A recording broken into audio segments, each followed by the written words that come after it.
तो दोस्तों स्वागत है आपका अपने इस YouTube चैनल एस के केमिस्ट्री क्लासेस में। आज हम सेकंड ग्रेड का एक और टॉपिक केमिकल बॉन्डिंग उसके बारे में चर्चा करेंगे। आइए शुरुआत करते हैं। तो केमिकल बॉन्डिंग में पढ़ने से पहले हमको बॉन्ड के बारे में पता होना चाहिए कि कोई भी एलिमेंट है बॉन्ड क्यों बनाता है और कैसे बनाता है। तो कोई भी अकेला एलिमेंट या एटम है वो क्या होता है, अनस्टेबल होता है। तो क्या स्टेबिलिटी के लिए क्या करते हैं, बॉन्ड बनाते हैं। ठीक है, अब वो बॉन्ड बनाते कैसे हैं, आइए उसके बारे में चर्चा करते हैं। इधर मैं दो एटम बनाने जा रहा हूँ। जब ये दो एटम पास पास आते हैं, ये जब दो एटम पास पास आते हैं तो पहले एटम का तो ये पहले एटम का जो नाभिक है वो दूसरे एटम के नाभिक को क्या करता है, रिपल्शन करता है, यानी कि प्रतिकर्षित करता है। वहीं पहले एटम का जो न्यूक्लियस है वो दूसरे एटम के जो आउटर शेल के जो इलेक्ट्रॉन है उसको क्या करेगा, आकर्षित करता है। और जो पहले एटम का जो आउटर शेल के इलेक्ट्रॉन है और दूसरे एटम के जो आउटर शेल के इलेक्ट्रॉन है उसको क्या करते हैं, रिपल्शन करते हैं। जब अट्रैक्शन फोर्स का मान, यानी कि जब न्यूक्लियस दूसरे आउटर शेल के इलेक्ट्रॉन को क्या करता है, अट्रैक्ट करता है, जब अट्रैक्शन फोर्स का मान रिपल्शन फोर्स से ज़्यादा हो जाता है तब क्या होता है, बॉन्ड फॉर्म होता है। ठीक है, और बॉन्ड फॉर्म क्या है, एक कैसी प्रक्रिया है, ऊष्मा क्षेपी प्रक्रिया है। कैसी प्रक्रिया है, जब बॉन्ड फॉर्म होता है तो एनर्जी क्या होती है, रिलीज होती है। जितनी ज़्यादा एनर्जी निकलेगी स्टेबिलिटी उतनी ही ज़्यादा आएगी। ठीक है, अच्छा, जितनी ज़्यादा एनर्जी निकलती है तो सिस्टम की एनर्जी जो है उतनी क्या होती है, कम होती है। एनर्जी जितनी कम होगी सिस्टम की, फलस्वरूप उसकी स्टेबिलिटी ज़्यादा आएगी। और जो एनर्जी जो जिस फॉर्म में रहती है वो कैसी, पोटेंशियल फॉर्म में रहती है, यानी स्थितिज ऊर्जा के रूप में रहती है। तो इस तरीके से क्या होता है, बॉन्ड फॉर्म होता है। ठीक है, तो ये हम देख सकते हैं, इसमें स्थायित्व के लिए बंध बनते हैं, स्टेबिलिटी जो कि समानुपाती आकर्षण की, अट्रैक्शन फोर्स ज़्यादा, स्थायित्व ज़्यादा, और किसके, पोटेंशियल एनर्जी के व्युत्क्रमानुपाती, यानी कि सिस्टम की एनर्जी जितनी कम स्टेबिलिटी उतनी ज़्यादा। ठीक है, अब हम पढ़ते हैं संयोजकता। संयोजकता की बात करें तो आवर्त सारणी में जो वर्ग नंबर होता है वही उसकी क्या है, संयोजकता है। अगर मैं बात करूँ तो जैसे फर्स्ट ए की संयोजकता कितनी है, 1, सेकंड ए की 2, थर्ड ए की 3, फोर्थ ए की 4। अच्छा, 4 के बाद जो पाँचवा वर्ग आता है हमारा, उसमें क्या करते हैं, 8 में से माइनस कर लेते हैं उसको। जैसे पाँचवें की 8 में से 5 गए 3, छठे वाले की 8 में से 6 गए 2, सातवें वाले की 8 में से 7 गए 1, आठवें वाले की 8 में से 8 गए 0। ठीक है, अब बात करते हैं अगले पॉइंट की। सामान्यतः थर्ड आवर्त और इसके बाद वाले आवर्त में उपस्थित तत्वों में परिवर्तनशील संयोजकता पाई जाती है, क्योंकि इनमें रिक्त डी कक्षक पाए जाते हैं। जैसे बात करते हैं आवर्त सारणी में, जो सेकंड आवर्त है उस सेकंड आवर्त तक क्या है, डी कक्षक रिक्त नहीं होते हैं। 2s 2p होता है, 2d कक्षक नहीं होता है। इसलिए NH3 तो बनता है पर NH5 नहीं बनता। वो किस कारण नहीं बनता, क्योंकि रिक्त डी कक्षक ही नहीं है तो इलेक्ट्रॉन हम उत्तेजित करवा ही नहीं सकते। जबकि PCl3 बनता है और PCl5 भी बनता है। क्यों, क्योंकि थर्ड आवर्त का तत्व है और इसके पास क्या है, रिक्त डी कक्षक है, 3d कक्षक है। इसमें इलेक्ट्रॉन आसानी से जम कर जाता है, आराम से उत्तेजित हो जाता है। ठीक है, इसलिए PCl5 भी बनता है। अब अगले टॉपिक की बात करें तो अब बात करेंगे हम टाइप ऑफ बॉन्ड की, कि 2 टाइप ऑफ बॉन्ड होते हैं। एक होता है केमिकल बॉन्ड और एक होता है फिजिकल बॉन्ड। ठीक है, एक केमिकल और एक होता है फिजिकल बॉन्ड। केमिकल बॉन्ड जो है, केमिकल बॉन्ड की अगर मैं बात करूं तो केमिकल बॉन्ड कैसे बनता है, इलेक्ट्रॉन के कंट्रीब्यूशन के दौरान बनता है। जबकि जो फिजिकल बॉन्ड है इसमें इलेक्ट्रॉन का कोई कंट्रीब्यूशन नहीं होता, केवल क्या होता है, अट्रैक्शन से बॉन्ड फॉर्म होता है। इसलिए ये किस प्रकार का बॉन्ड है, वीक बॉन्ड है। जबकि ये केमिकल बॉन्ड कैसा बॉन्ड है, स्ट्रॉन्ग बॉन्ड है। क्यों, क्योंकि इसमें इलेक्ट्रॉन का कॉन्ट्रीब्यूशन होता है। केमिकल बॉन्ड की अगर बात करूँ तो 4 टाइप के होते हैं, ionic bond, covalent bond, coordinate bond और मेटेलिक बॉन्ड। ठीक है, इसमें भी सबसे प्रबल बंध कौन सा है, आयनिक, उसके बाद कोवलेंट, उसके बाद कोऑर्डिनेट और उसके बाद मेटेलिक। अगर मैं बात करूँ इसके क्रम की तो मेटेलिक के बाद फिजिकल बॉन्ड में अगर मैं बात करूँ तो हाइड्रोजन, हाइड्रोजन के बाद वांडरवॉल, वांडरवॉल में भी अगर मैं बात करूँ तो किस्म, डेबाई और लंदन, 3 टाइप के बॉन्ड। ठीक है, अच्छा, हम जानते हैं कोई भी एटम या एलिमेंट है वो स्टेबिलिटी के लिए क्या करता है, उसके ऑक्टेट कंप्लीट होना चाहिए। और वहीं कुछ जो है अष्टक नियम के अपवाद की बात करेंगे। किन किन यौगिकों के अष्टक ऑक्टेट कंप्लीट नहीं होते हैं, जिनमें से पहला होता है इलेक्ट्रॉन न्यून यौगिक। एग्जाम्पल की बात करो तो BS2 कितने इसकी मैं बात करूँ तो इसमें कितने 4 electron BH3, 6 electron BF3, 6 AlCl3, 6 GCl3, 6 electron. ठीक है, वहीं इलेक्ट्रॉन अधिक्य वाले यौगिक इसमें 8 से ज़्यादा इलेक्ट्रॉन थे। SF6 12, PCl5 में 10, IF5 में 10, IF7 में 14। ठीक है, वहीं तीसरे नंबर बात करो विषम इलेक्ट्रॉनिक स्पीसीज के बारे में तो इसमें 2 एग्जाम्पल मुख्यतः याद रखने NO और NO2। ठीक है, अब बात करते हैं कि बॉन्ड की। सबसे पहले पढ़ेंगे आयनिक बॉन्ड। आयनिक बॉन्ड या वैद्युत बंध या इलेक्ट्रोस्टैटिक अट्रैक्शन फोर्स। ठीक है, अब आयनिक बॉन्ड में सबसे पहले तो ये पता होना चाहिए कि किस किस के बीच बनता है, मेटल और नॉन मेटल के बीच। ठीक है, अब मेटल और नॉन मेटल की पहचान कैसे करेंगे भाई। मेटल कौन होता है, जो इलेक्ट्रॉन आसानी से त्याग करके क्या बना ले, धनायन बना ले, और नॉन मेटल इलेक्ट्रॉन आसानी से ग्रहण करके क्या बना ले, ऋणायन बना ले। ठीक है, अच्छा दूसरा पॉइंट इसमें हम ये बात करेंगे कि इनकी इलेक्ट्रॉन नेगेटिविटी में अंतर कितना होना चाहिए, 1.7 से ज़्यादा होना चाहिए, 1.7 से ज़्यादा होना चाहिए। ठीक है, अच्छा आयनिक लक्षण को पहचानने के लिए क्या करते हैं, जिसमें जितना ज़्यादा विद्युत ऋणता में अंतर होगा आयनिक बॉन्ड क्या होगा उतना ही प्रबल होगा। ठीक है, एग्जाम्पल से देखते हैं NaCl, MgCl2 और AlCl3। अगर मैं बात करूँ तो इसमें कौन सा आयनिक बॉन्ड की प्रबलता के क्रम की अगर बात करूं तो कौन सा प्रबल है और कौन सा दुर्बल है। अगर हम बात करें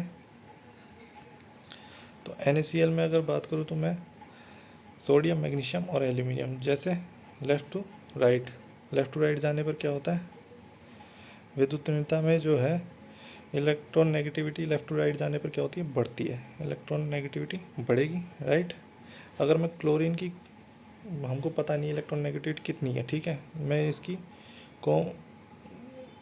कॉमन मान लेता हूँ, मान ली इलेक्ट्रॉन नेगेटिविटी इसकी 3, क्लोरीन की 3 है। ठीक है, अब सोडियम, मैग्नीशियम, एल्यूमिनियम की हमको पता है लेफ़्ट टू राइट जाने पर क्या होती है, इलेक्ट्रॉन नेगेटिविटी बढ़ती है। इलेक्ट्रॉन नेगेटिविटी बढ़ेगी, इलेक्ट्रॉन नेगेटिविटी बढ़ेगी तो अंतर क्या हो रहा है इसमें, विद्युत ऋणता में अंतर क्या होगा, कम होता जाएगा। जैसे जैसे इलेक्ट्रॉन नेगेटिविटी बढ़ेगी तो अंतर क्या होता जाएगा, कम होता जाएगा। ठीक है, इसलिए NaCl क्या होगा, ज़्यादा प्रबल हो गया। ठीक है, अच्छा आयनिक बॉन्ड बनाने के लिए 2 शर्तें होना जरूरी है क्या, एक तो साइज़ बड़ा होना चाहिए, साइज़ बड़ा होगा उतनी आसानी से क्या है, इलेक्ट्रॉन त्याग सकता है। ठीक है, साइज़ बड़ा होगा उतनी आसानी से इलेक्ट्रॉन त्यागेगा, और आयनन ऊर्जा क्या है, कम होनी चाहिए। ठीक है, साइज़ बड़ा होगा तो जो इलेक्ट्रॉन त्यागने के लिए जो ऊर्जा है वो भी क्या होगी, कम देनी पड़ेगी, तो आयनन ऊर्जा का मान कम, इलेक्ट्रॉन इजीली त्यागेगा। ठीक है, ये कुछ एग्जांपल हैं इसके ऐसे ही अब इसमें हम बात कर लेते हैं एग्जांपल की, लिथियम, सोडियम, पोटेशियम, रुबिडियम और सीजियम के क्लोराइड। ठीक है, ऊपर से नीचे जाने पर क्या होता है, साइज़ बढ़ता है, सीधी सी बात है, ऊपर से नीचे जाने पर साइज़ बढ़ेगा, आयनन ऊर्जा कम होगी, इलेक्ट्रॉन इजीली त्यागेगा। ठीक है, तो प्रबल आयनिक बंध बनेगा। अगर मैं इसमें बात करूँ, इसमें क्या कहते हैं, एनायन कॉमन है, लिथियम, सोडियम, पोटेशियम, रुबिडियम और सीजियम के फ्लोराइड है, ये भी वही सेम, ऊपर से नीचे जाने पर साइज़ बढ़ेगा, आयनन ऊर्जा कम, इलेक्ट्रॉन इजीली त्यागेगा। ठीक है, एक बात करूँ इसकी, लिथियम, बेरिलियम, बोरॉन और कार्बन, ये लेफ़्ट टू राइट जाने पर क्या होता है, लेफ़्ट टू राइट जाने पर साइज़ की अगर मैं बात करूँ तो लेफ़्ट टू राइट जाते हैं तो साइज़ क्या होता है, कम होता है। ठीक है, लेफ़्ट टू राइट जाने पर साइज़ क्या होगा, कम होगा, साइज़ कम होगा, आयनन ऊर्जा का मान ज़्यादा होगा, आयनन ऊर्जा का मान ज़्यादा तो इलेक्ट्रॉन इजीली नहीं त्यागेगा, इलेक्ट्रॉन इजीली नहीं त्यागेगा तो प्रबल आयनिक बॉन्ड नहीं बना पाएगा, तो प्रबल आयनिक बॉन्ड कौन बनाएगा, LiCl बनाएगा। ठीक है, अब बात करते हैं इलेक्ट्रॉन बंधुता की। ये किसके लिए इलेक्ट्रॉन बंधुता, नॉन मेटल के लिए। आयनिक बॉन्ड बनाने के लिए मेटल की शर्त क्या है और नॉन मेटल की शर्त क्या है। मेटल के लिए क्या होना चाहिए, साइज़ ज़्यादा होगा, साइज़ इतना ज़्यादा बड़ा आसानी से इलेक्ट्रॉन त्यागेगा, और आयनन ऊर्जा का मान कम होना चाहिए। ठीक है, जबकि नॉन मेटल के लिए क्या देखते हैं, साइज़ कम होगा, साइज़ कम होगा तो इलेक्ट्रॉन आसानी से ले सकेगा, इलेक्ट्रॉन आसानी से ले सकेगा, और इलेक्ट्रॉन एफिनिटी उसकी क्या होनी चाहिए, ज़्यादा होनी चाहिए। ठीक है, इलेक्ट्रॉन एफिनिटी क्या होनी चाहिए, ज़्यादा होनी चाहिए। और ये क्या होती है, देखते हैं किसी तत्व के बाह्यतम कोश में इलेक्ट्रॉन का जुड़ना तो क्या है, इलेक्ट्रॉन बंधुता है, और इसमें जो मुक्त ऊर्जा होती है, इस प्रक्रिया में जो ऊर्जा रिलीज होती है उसे क्या कहते हैं, इलेक्ट्रॉन गेन एंथैल्पी। ठीक है,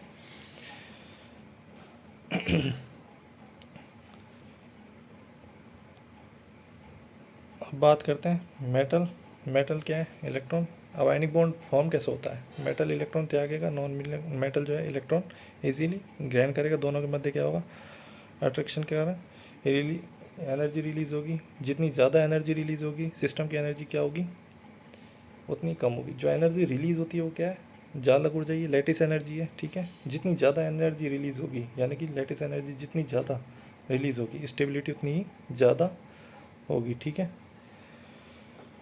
और सिस्टम की एनर्जी उतनी ही कम होगी और स्टेबिलिटी उतनी ही ज़्यादा आएगी, ठीक है। आयनिक बॉन्ड को हम किसके द्वारा समझ सकते हैं? वॉन हेबर चक्र द्वारा समझाया जा सकता है, ठीक है। अब ये क्या है चक्र देखते हैं।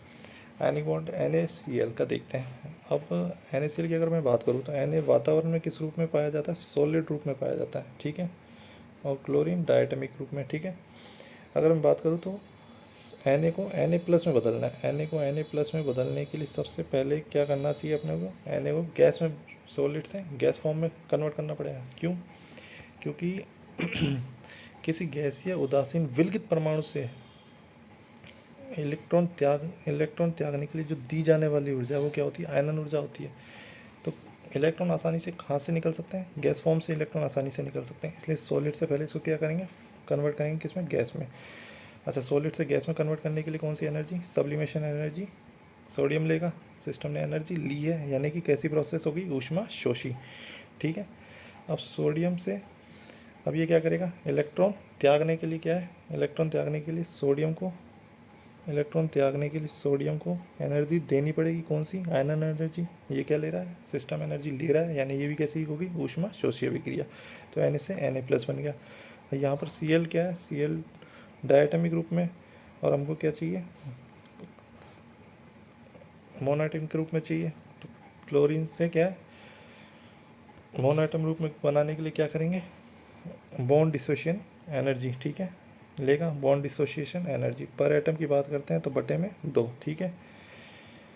फिर क्लोरीन से क्लोरीन माइनस बनाने के लिए क्या करेगा? इलेक्ट्रॉन गेन एंथैल्पी, जो मुक्त होने वाली ऊर्जा है, क्या रिलीज होने वाली ऊर्जा है, तो ये कैसी है? ऊष्मा क्षेपी प्रक्रिया है, ठीक है।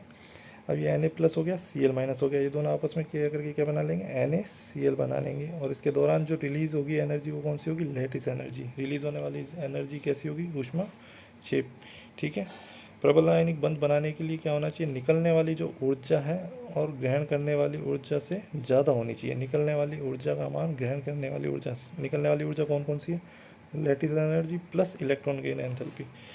और जो ग्रहण की जाने वाली ऊर्जा कौन कौन सी थी? सब्लिमेशन, आयनाइजेशन एंथैल्पी और बॉन्ड डिसोसिएशन एनर्जी, ठीक है। अब बात करते हैं अपन आयनिक यौगिकों के गुणधर्म के बारे में। आयनिक यौगिकों के गुणधर्म पढ़ने से पहले अपने को 2 कॉन्सेप्ट इसमें पढ़ने हैं, जलयोजन और जालकोजन। और इसमें क्या है? विलेयता का क्रम। क्वेश्चन अपन से विलेयता के क्रम के बारे में क्वेश्चन पूछा जा सकता है, तो उसको पढ़ने से पहले जालक ऊर्जा और जलयोजन ऊर्जा के बारे में पता। जालक ऊर्जा की बात आती है तो अपन उसको देखेंगे किससे? एनायन वाले कॉन्सेप्ट से। और जलयोजन ऊर्जा की बात आती है तो कैटायन वाले कॉन्सेप्ट से। अब इसको एग्जांपल के थ्रू समझेंगे, कैसे देखते हैं। आयनिक यौगिकों के गुणधर्म की अगर मैं बात करूँ, ठीक है, आयनिक यौगिकों के गुणधर्म की अगर मैं बात करूँ तो जलयोजन ऊर्जा का मान जब जालक ऊर्जा से ज़्यादा है, यानी कि जल में विलय होगा। जलयोजन ऊर्जा का मान जालक ऊर्जा से कम है तो जल में अविलय होगा। सिंपल कॉन्सेप्ट है, कोई दिक्कत नहीं है। अब इसको एग्जांपल से देखते हैं। अब यहाँ अपन ने ले लिए लिथियम के, ठीक है। लिथियम के क्या है? फ्लोराइड, ब्रोमाइड और आयोडाइड, ठीक है। अब इसमें हम देखते हैं क्या है। कैटायन तो कॉमन है, कैटायन कॉमन है। क्या चेंज हो रहा है? एनायन चेंज हो रहा है, ठीक है। और एनायन के कॉन्सेप्ट से अपन किसको देखते हैं? जालक ऊर्जा को देखते हैं। ऊपर से नीचे जाने पर क्या होता है? साइज़ बढ़ता है। एनायन का साइज़ ऊपर से नीचे जाने पर साइज़ बढ़ रहा है, तो जालक ऊर्जा क्या होगी? कम होगी। जालक ऊर्जा कम होगी तो जलयोजन ऊर्जा का मान क्या होगा? ज़्यादा होगा। जलयोजन ऊर्जा ज़्यादा तो विलेयता ज़्यादा, ठीक है। ऐसे इसमें देखते हैं अगले एग्जाम्पल में। बेरिलियम, मैग्नीशियम और कैल्शियम और स्ट्रोंशियम, इनके सल्फेट की बात कर रहा है, सेकेंडरी के सल्फेट की बात कर रहा है, ठीक है। अब इसमें हम देखते हैं कि कॉमन क्या है। कॉमन तो है इसमें सल्फेट तो कॉमन है, यानी कि एनायन कॉमन है। क्या चेंज हो रहा है? कैटायन चेंज हो रहा है। बेरिलियम, मैग्नीशियम, कैल्शियम और स्ट्रोंशियम, ठीक है। तो इससे क्या, किस कॉन्सेप्ट से देखेंगे अपन? जालक ऊर्जा से कि जलयोजन से? जलयोजन ऊर्जा से देखेंगे, क्योंकि कैटायन चेंज हो रहा है, ठीक है। अब ऊपर से नीचे जाने पर हम देखते हैं कैटायन का मान साइज़ बढ़ रहा है, साइज़ बढ़ रहा है तो जलयोजन ऊर्जा का मान क्या होगा, कम होगा। जलयोजन कम तो चालक ऊर्जा ज़्यादा और विलेयता भी कम। जलयोजन कम है तो विलेयता भी कम है, ठीक है। अच्छा, दूसरा गुणधर्म क्या होता है, आयनिक यौगिक कैसे होते हैं। आयनिक यौगिक ठोस होते हैं, क्रिस्टलीय होते हैं और भंगुर होते हैं, ठीक है, और जल में विलय होते हैं। अच्छा, आयनिक यौगिक जो होते हैं ठोस अवस्था में तो क्या होते हैं, विद्युत के कुचालक, जबकि गलित और जलीय अवस्था में कैसे होते हैं, धारा का चालन आसानी से करते हैं, ठीक है। आयनिक बंध कैसे होते हैं, अदिशात्मक होते हैं, अर्थात इनमें कोई संकरण होता नहीं है, अर्थात ज्यामितीय निर्धारण में भाग नहीं लेते हैं। अच्छा, आयनिक अभिक्रियाएं जो है वो तीव्र गति से होती हैं, ठीक है, और इनमें आइसोमॉर्फिज्म होती है। ये ऐसे गुणधर्म आयनिक यौगिकों के। आइसोमॉर्फिज्म का अर्थ है ये एक ही वर्ग के तत्व हैं, मैग्नीशियम कैल्शियम, ठीक है। इनकी अगर स्ट्रक्चर देखें तो SO4 2 2 SO4 2 2 ये सेम है, इसलिए आइसोमॉर्फिज्म होता है, ठीक है। आयनिक यौगिकों में सहसंयोजक लक्षण देखने के लिए क्या है, अब आयनिक यौगिक में सहसंयोजक लक्षण कैसे दिखते हैं, इसके लिए एक रूल आता है फायंस का नियम, ठीक है। फायंस का रूल आता है, ठीक है। अब इस रूल को पढ़ने से पहले मैं आपको एक चीज़ बता दूं आयनिक बंध में जो है धनायन का नाभिक ऋणायन के इलेक्ट्रॉन को अपनी ओर आकर्षित करता है, ऋणायन के नाभिक को प्रतिकर्षित करता है। एक्चुअल में होता क्या है, देखिए, जो धनायन का जो नाभिक है, धनायन का नाभिक है, वो ऋणायन के नाभिक को क्या करेगा, ऋणायन के जो इलेक्ट्रॉन है इसको तो क्या है अपनी ओर आकर्षित करेगा, तो इधर इधर एक तरफ तो क्या है माइनस माइनस चार्ज इकट्ठा हो जाएगा, और जो इसके नाभिक का जो है प्रतिकर्षित करता है तो इस तरफ क्या हो जाएगा, पॉजिटिव पॉजिटिव चार्ज इकट्ठा हो जाएगा, ठीक है। इस तरफ पॉजिटिव पॉजिटिव चार्ज इकट्ठा हो जाएगा। इस तरह से क्या होगा, दो पोल क्रिएट हो जाएंगे, ठीक है, ध्रुवण बढ़ जाएगा, और ध्रुवण बनने पर क्या होगा, सहसंयोजक लक्षण बढ़ने लग जाएंगे, ठीक है। इसमें अपने को एक छोटा सा बस एक ट्रिक याद रखनी है फायंस रूल में, इस स्मॉल कैटायन और लार्ज एनायन, इसका याद रखना है बस अपने को, small cation large anion. Small तो कैटायन होगा और लार्ज एनायन होगा तो ध्रुवण ज़्यादा होगा, ध्रुवण ज़्यादा होगा तो सहसंयोजक गुण ज़्यादा होंगे, बस इतना याद रखना है, अपने क्वेश्चन सॉल्व हो जाएंगे, ठीक है। देखिए मैं बताता हूँ कैसे, एग्जाम्पल के थ्रू समझते हैं इसको। जैसे कि अपने दे रखा है फर्स्ट के क्लोराइड दे रखे हैं, ठीक है, लिथियम सोडियम पोटेशियम रुबिडियम और सीजियम, इसके क्लोराइड दे रखे हैं, ठीक है। और ऊपर से नीचे जाने पर क्या होता है, साइज़ का मान बढ़ता है, ठीक है। स्मॉल तो कैटायन होना चाहिए, लार्ज एनायन होना चाहिए। अब अपन इसमें कैटायन देखेंगे, एनायन तो कॉमन है, स्मॉल कैटायन होना चाहिए। ऊपर से नीचे जाने पर स्मॉल कैटायन कौन सा है, साइज़ बढ़ता है, तो स्मॉल कैटायन कौन सा हो गया, लाइक स्मॉल कैटायन है क्या, स्मॉल कैटायन है, यानी इसमें कौन सा ध्रुवण ज़्यादा तो सहसंयोजक गुण ज़्यादा, तो ऊपर से नीचे जाने पर सहसंयोजक गुण कम होंगे, ध्रुवण कम होगा, ठीक है। ऐसे ही हम ऋणायन से देख लेते हैं, ठीक है।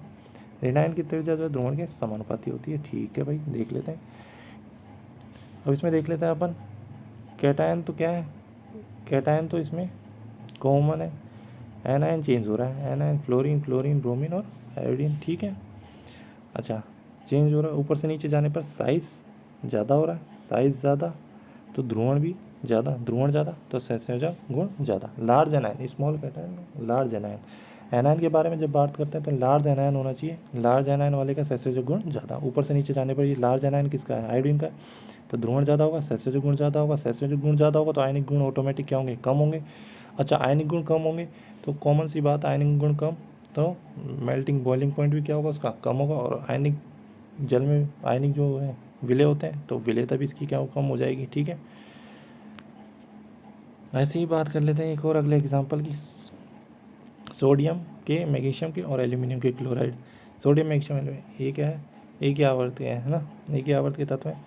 तो बाएं से दाएं जाने पर अगर मैं बात करूं, पहली बात सोडियम मैग्नीशियम और इसमें अगर मैं बात करूं कॉन्सेप्ट अगर मैं देखूं तो बाएं से दाएं जाने पर साइज़ क्या हो रहा है, कम हो रहा है, ठीक है। साइज़ सोडियम मैग्नीशियम और एल्यूमिनियम स्मॉल कैटायन होना चाहिए, स्मॉल कैटायन कौन सा है इसमें, एल्यूमिनियम स्मॉल कैटायन है, स्मॉल कैटायन एल्यूमिनियम है तो इसमें सहसंयोजक गुण भी ज़्यादा होगा, दे रहा लेफ्ट टू राइट जाने पर साइज़ कम, ध्रुवण ज़्यादा और सहसंयोजक गुण ज़्यादा। ऐसे ही अगले वाले में देख लेते हैं, एल्यूमिनियम के यौगिक, ये एल्यूमिनियम के नाइट्रो ऑक्साइड और ये फ्लोराइड, ठीक है। अच्छा, इसमें देखते हैं नाइट्रोजन फ्लोरीन, इसमें तीनों में साइज़ किसका ज़्यादा है, आई के आवर्त के तत्व है, साइज़ किसका बड़ा है, स्मॉल कैटायन। और लार्ज एनायन हमने कॉन्सेप्ट याद रखना है, लार्ज एनायन कौन सा है, लार्ज एनायन हमने को पता है ये लार्ज एनायन है, ठीक है, लार्ज एनायन है तो इसका क्या होगा, सहसंयोजक गुण ज़्यादा होगा, तो यानी कि सहसंयोजक गुण का क्रम क्या आएगा, घटते क्रम में आएगा, ठीक है। लेफ्ट टू राइट जाने पर साइज़ कम, ध्रुवण कम तो सहसंयोजक गुण भी कम। ठीक है, ये हो गया आपने। अब अपन बात करते हैं एक टॉपिक की जिसका नाम है स्यूडो इनर्टिव कॉन्फ़िगरेशन, छद्म अक्रिय विन्यास। क्या होता है देख लेते हैं। छद्म यानी कि कहता है ना झूठा आवरण। छद्म अक्रिय विन्यास वाले तत्व का ध्रुवण जो है अक्रिय विन्यास वाले तत्व से अधिक होता है। ठीक है, देख लेते हैं एग्जाम्पल। इसमें एक कॉमन एग्जाम्पल ये मिलता है NaCl और CuCl का। ठीक है, NaCl की अगर मैं बात करूँ तो Na से Na+ बनता है तो क्या है 2 8 विन्यास आता है, यानी ऑक्टेट कंप्लीट आता है। और अक्रिय विन्यास उत्कृष्ट गैस जैसा विन्यास आता है, और किसके जैसा आता है, नियोन की तरह। ठीक है, नियोन क्या है, उत्कृष्ट गैस है। जबकि अगर मैं CuCl की बात करूँ तो इसमें कक्षक तो कंप्लीट भर जाते हैं 18 अक्रिय विन्यास जैसा, ऑक्टेट तो कंप्लीट होता है, लेकिन एक कम Cu+ कम, यानी कि निकल। ये क्या है, निकल की तरह कहता है। निकल कोई उत्कृष्ट गैस नहीं है, इसलिए क्या है, छद्म अक्रिय विन्यास की तरह व्यवहार करता है। ठीक है, और इसका ध्रुवण जो है छद्म अक्रिय विन्यास वाले का जो ध्रुवण है और ज़्यादा होता है, सहसंयोजक गुण भी ज़्यादा होते हैं। ठीक है, अच्छा अब इसमें फायंस नियम के 2 अपवाद अपने को याद रखने हैं, एक तो लिथियम कैलाइड और एक सेकेंड एवर के सल्फेट। ठीक है,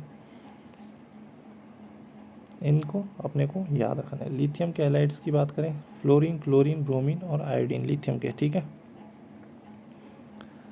जल योजन ज़्यादा होगा। अगर मैं बात करूँ, ये रहा, इसको लिथियम कैलाइड और सेकेंडरी वर्ग के जो सल्फेट है, इनको अपने को कौन से कॉन्सेप्ट से याद करना है, जल योजन और जालक ऊर्जा वाले से सॉल्व करना है। ठीक है, जैसे कि लिथियम, ये अपने को क्या है, एनायन दिखना है, फ्लोरीन, क्लोरीन, ब्रोमीन और आयोडीन, क्योंकि एटायन तो कॉमन है। और एनायन से अपन देखते हैं जालक ऊर्जा का ऊपर से नीचे जाने पर साइज बढ़ रहा है, साइज बढ़ रहा है तो जालक ऊर्जा का मान कम, जालक ऊर्जा कम तो जलयोजन ऊर्जा ज़्यादा और विलेयता ज़्यादा।